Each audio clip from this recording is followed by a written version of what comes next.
Badja RE ulit tayo mga boss idol. Ayaw umilaw ang kanyang headlight. Possible problem nito mga boss idol, yung kanyang headlight relay. At yan yung unang-una na pumapasok sa ating isipan. At yan, so testing lang muna natin mga boss idol. On lang natin yung headlight. At check natin yung headlight kung umilaw ba. Ayan, so hindi siya umilaw mga boss idol. Ayan, so kabit na natin yung body ground sa ating test light na mahiwaga. So dito pala ang fuse ng headlight mga boss idol, sa gitna dito sa taas. Check lang natin yung linya niya kung may kuryente ba. Ayan, umilaw naman. So may kuryente naman yung kanyang linya.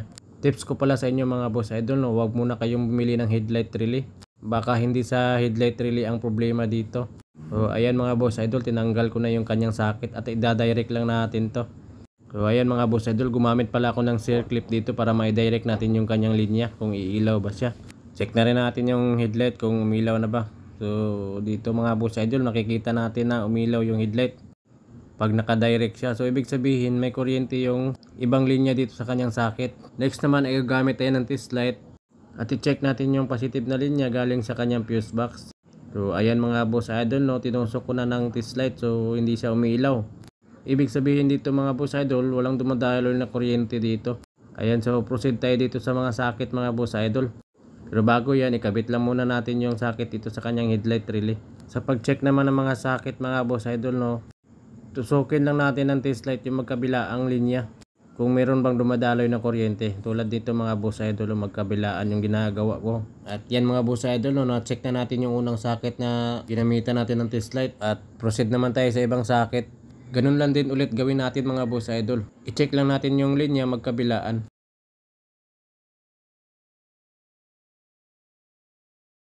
At dito naman sa isang linya mga boss idol, no, hindi siya umilaw. So check natin sa kabila kung umiilaw ba. Tusukin lang ulit natin yung kanyang wire. At yan mga boss idol, nakita natin na umilaw siya. Pero dito sa kabila hindi. So, ibig sabihin nito lost contact to. Yan o, umilaw siya o. At dito mga boss idol, kumuha na pala ako ng long nose. At hugutin ko lang yung wire. So ayan, makikita natin mga boss idol, putol na yung linya mga boss idol. Kaya hindi tumutuloy yung kanyang kuryente. Dahil naputol na yung linya dito sa kanyang socket.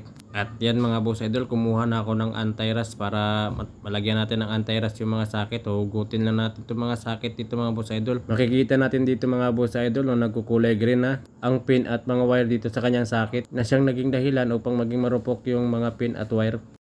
Kaya naglo-lost contact o di kaya napuputol na sa gitna. Ayan, so lalagyan lang muna natin to ng anti-rust. Pwede kayong bumili ng anti-rust mga boss idol kahit yung maliit lang. At i-maintain nyo lang yung paglagay dito ng anti-rust dito sa kanya mga socket para hindi siya mag-lost contact. At yan, pwede na nating ibalik yung mga socket. At dito naman sa isang wire na naputol mga boss idol, ida-direct lang natin siya dito. So ayan, dito sa kabila pinutol ko na rin para malagyan natin ng wire. At ida-direct lang natin to. At ito na po yung itsura ng wire na dinirect natin mga boss idol. Gumamit lang pala ako ng automotive wire dito at shrinkable. At pwede na natin ikabit yung socket para matesting na natin. On, high and low daw.